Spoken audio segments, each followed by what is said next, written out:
Sir అసలు complex trauma అనే దాని గురించి మాకు పూర్తి వివరంగా చెప్తారా? కాంప్లెక్స్ ట్రామాకి, పాలీట్రామాకి డిఫరెన్స్ ఏంటంటే, పాలీట్రామా అంటే రకరకాల ఎముకలు విరగడంతో పాటు తలకు దెబ్బ తగలడం గానీ, వెన్నుపూసకు దెబ్బ తగలడం గానీ, లంగ్స్‌కి దెబ్బ తినడం గానీ, ఉదరంలో ఉండే లివర్ గానీ, స్ప్లీన్ గానీ, కిడ్నీ గానీ, లేదా మన మూత్రనాళం దెబ్బతినడం గానీ ఇవుంటాయి.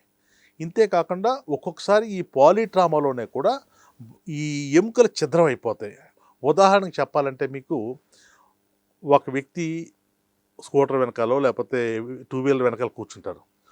పొరపాటున ఏమైనా పడ్డారనుకోండి, లేతే డ్రైవ్ చేసేతను వెనక నుంచి వచ్చే హెవీ వెహికల్స్ గానీ, అతని మీద వెళ్ళిపోతారు. రన్ ఓవర్ అంటుంటాం. వెళ్ళినప్పుడు అలా రోడ్డు పడితే ఒకసారి తల మీద వెళ్ళిపోతే స్పాట్ డెడ్ అయిపోతుంటారు. అలా కాకుండా ఒక వ్యక్తి ఏం చేస్తే లారీ గానీ, లేదా వ్యాన్ గానీ, టాక్సీ గానీ ఏదన్నా చేతి మీద గానీ, కాలు మీద గానీ వెళ్ళిపోతుంది.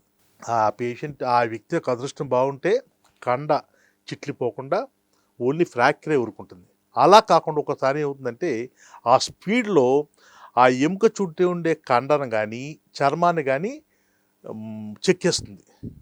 మనం కత్తి పెట్టి చెక్కినట్టు అలా చెక్కేస్తుందనమాట. అంటే ఏంటి బోన్ ఎక్స్‌పోజ్ అయిపోతుంది. దీన్నే కాంపౌండ్ ఫ్రాక్చర్ అంటాం.